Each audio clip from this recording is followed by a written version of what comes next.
जय श्री कृष्ण दोस्तों, आप सभी का स्वागत है आपके अपने चैनल न्यूमरोलॉजी इनसाइट में। मैं मनोज, न्यूमरोलॉजी एक्सपर्ट। आज आपके सामने वास्तु के ऊपर वीडियो लेकर कर आया हूं। बहुत सारा कभी कभी ऐसा हो जाता है कि जो भी क्लाइंट आते हैं उनका जब हम लोग डेट ऑफ बर्थ का एनालिसिस करते हैं तो उसमें बहुत सारी चीज़ें अच्छी होती है, राजयोग बैठे हुए रहते हैं, लेकिन फिर भी उनका कहीं ना कहीं ग्रोथ अटका हुआ है, उनकी वेल्थ कहीं पर अटकी हुई है, या फिर उनको राजयोग से उनको उनका वेल्थ प्रॉस्पेरिटी आ रही है लेकिन वो जो है वो तुरंत निकल भी जा रही। तो इस तरह के ऐसे बहुत सारे कुछ छोटे मोटे प्रॉब्लम्स आ जाते हैं। तो हम लोग जब पूरा डेप्थ में अगर जाते हैं तब पता चलता है कि भैया यहाँ इनके डेट ऑफ बर्थ में प्रॉब्लम नहीं है, इनकी डेट ऑफ बर्थ के बजाय इनके वास्तु में भी ऐसा हो सकता है। तो हम लोग वास्तु जब देखते हैं तब वहाँ पर हमें कुछ ना कुछ मिल जाता है। तो वास्तु और ये न्यूमरोलॉजी ये बहुत ही ज़्यादा एक दूसरे के साथ में अलाइन करते हैं। तो दोनों चीज़ जो है वो अलाइन अगर हो तो 101% आपके जीवन में वेल्थ और प्रॉस्पेरिटी मिल जाती है।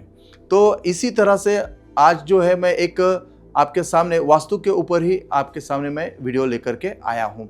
तो जितने भी लोग इस चैनल पे नए हैं तो उन लोगों से निवेदन है कि वो इस चैनल को प्लीज़ सब्सक्राइब कर दीजिए और ज़्यादा से ज़्यादा लोगों तक इसको ज़रूर शेयर करिएगा, क्योंकि ये नॉलेज आपको मिल रही है वो और सभी लोगों को भी मिलती रहे, इतनी ही हम लोग आशा करते हैं। और जब ये वीडियो बनाते हैं हम लोग तो बहुत ही शिद्दत से बनाते हैं, बहुत ही मन से बनाते हैं कि लोगों का इसमें कुछ ना कुछ फ़ायदा हो। जो जानकारी हमें मिली है वो जानकारी औरों को मिलती रहे, बस यही एक मोटिव हम लोग लेकर के चले हैं। तो इसका आप पूरा फ़ायदा उठाइएगा।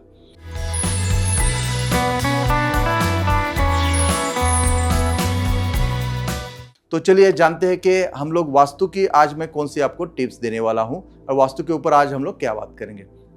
तो वास्तु में जब हम लोग जाते हैं तो सबसे पहले जो आता है वो पूजा घर से हम लोग स्टार्ट करेंगे, क्योंकि पूजा घर अगर सही हो तो बाकी की बहुत सारी निगेटिविटी जो है वो दूर हो जाती है।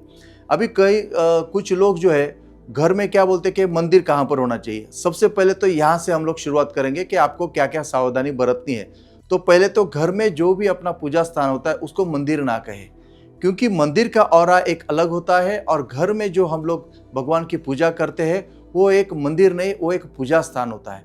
तो उसको पूजा स्थान कहना ये ज़्यादा उचित रहेगा, आपको उसको मंदिर नहीं कहना है। तो पूजा घर को हमें सिर्फ पूजा स्थल कहना चाहिए, क्योंकि वहाँ हम लोग पूजा करेंगे भगवान की। हम वहाँ पर जो है अपना मैनिफेस्ट करते हैं, हम अपने लिए उनके साथ में हाथ जोड़े हुए रहते हैं। घर के अंदर जो होता है वो पूजा स्थल होता है, मंदिर नहीं होता है। सबसे पहले इस तरह के आप बात को समझिएगा तो उसी हिसाब से देखिएगा। तो हमने अब तक देखा कि इसको हमें पूजा स्थल कहना चाहिए, मंदिर को मंदिर नहीं कहना चाहिए, ये पहली बात। दूसरी बात अभी जो आती है कि इसको कहाँ पे स्थापित किया जाए, घर के अंदर जो है अपना पूजा स्थान कहाँ पर होना चाहिए। इनकी जो दिशा आती है सबसे पहली जो आती है वो आती है आपकी नॉर्थ ईस्ट दिशा। नॉर्थ ईस्ट में अगर आप रख सकते हैं, इसके अलावा नॉर्थ में भी रख सकते हैं और इसके अलावा आप वेस्ट में भी पूजा स्थल इसका बना सकते हैं। ये एक अच्छी एनर्जी आपको देंगे। आपने देखा होगा कि भारत में जितने भी मंदिर हैं वो सभी जो है ईस्ट फेसिंग ही मंदिर है सभी। इस हिसाब से आप देखेंगे तो आप घर में भी जो है वो इस दिशाओं में आप पूजा स्थल ले सकते हैं। इसके साथ आप क्या क्या सावधानी बरत सकते हैं, इसमें आप देखिएगा कि कभी कभी कोई लोग जो है घर में जो है बहुत बड़ी मूर्ति रख देते हैं। आपको बड़ी मूर्ति नहीं रखनी है, ये मंदिर नहीं है, ये पूजा स्थान है और घर में है।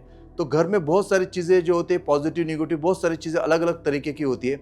हमें जब घर में पूजा स्थान अगर करना है तो मूर्ति जो रखते हैं तो वो देखें कि 5 इंच से ज़्यादा बड़ी ना हो। 5 इंच तक ही कोई भी भगवान की मूर्ति आप रखोगे वो बहुत ही अच्छा होता है। इसके साथ में कोई लोगों को जो है अपना जो पूजा स्थल है बहुत ही सारे भगवान से भर देते हैं, या एक ही भगवान के दो फोटो दो मूर्तियां रख देते हैं। आपको ऐसा नहीं करना है। सब भगवान अपना अपना एक अभिमान लेके चलते हैं, अपना उनका एक वजूद होता है, उनकी एक अपनी ताकत होती है।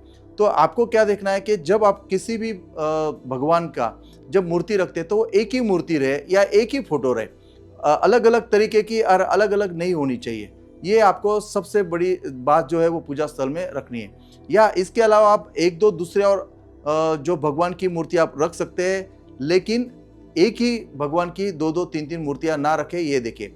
इसके साथ में पूजा स्थल बहुत ही ज़्यादा भीड़ भाड़ वाला ना हो। जो आप डेली आपके पूर्वज जिसके साथ में जुड़े हुए हैं और जिसके साथ में आप पूजा कर रहे हैं, वही चीज़ें आप रखो और उतनी ही रखो। बहुत ही ज़्यादा वहाँ पे भीड़ नहीं करे, वो आपके लिए सबसे बढ़िया बात है।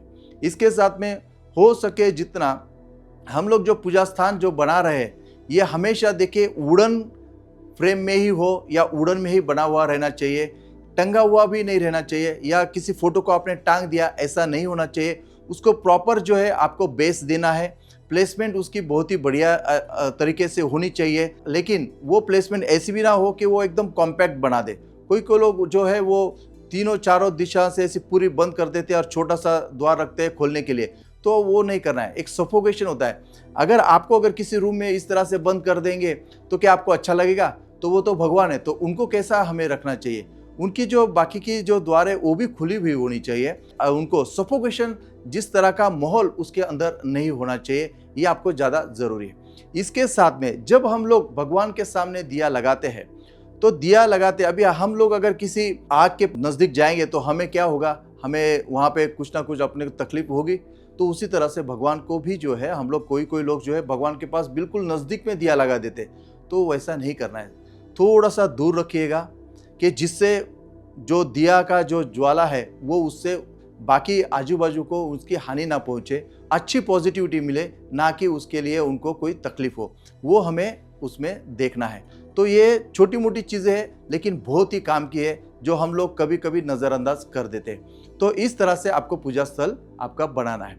इसी के साथ बहुत सारे लोग लोग बोलते हैं कि लाल वाला कपड़ा नहीं होना चाहिए, इस तरह का नहीं होना चाहिए। ऐसा कुछ नहीं है। वैसे देखा जाए तो पुराने जो लोग हैं वो हमेशा नीचे जो है वो लाल कपड़ा ही रखते थे, दूसरा कपड़ा बहुत ही कम रहता था। लेकिन उससे कोई मतलब नहीं दोस्तों।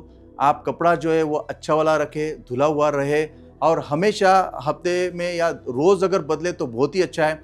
बदलते हुए कपड़ा रखिए, लाल होगा तो भी चलेगा।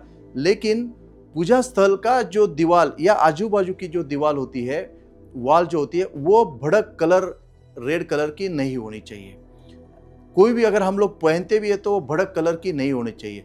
तो वॉल पर आप कौन से कलर लगा सकते हैं? एक आप हल्का जो येलो कलर जो है वो हल्का येलो कलर लगा सकते हैं, हल्का ब्लू कलर आप लगा सकते हैं। वाइट कलर बहुत ही अच्छा है, या ऑफ वाइट उससे भी अच्छा है। ऑफ वाइट अगर लगाए तो वो ज़्यादा अच्छा रहेगा, या फिर हल्का पीला कलर जो है वो आप लगा सकते हैं, जैसे क्रीम कलर आता है वैसे। लेकिन बहुत ज़्यादा रेड नहीं लगा सकते। रेड अगर लगाना है तो रेड फैमिली में आपको जाना पड़ेगा, बहुत ही लाइट कलर उसमें आप शेड लगाना पड़ेगा।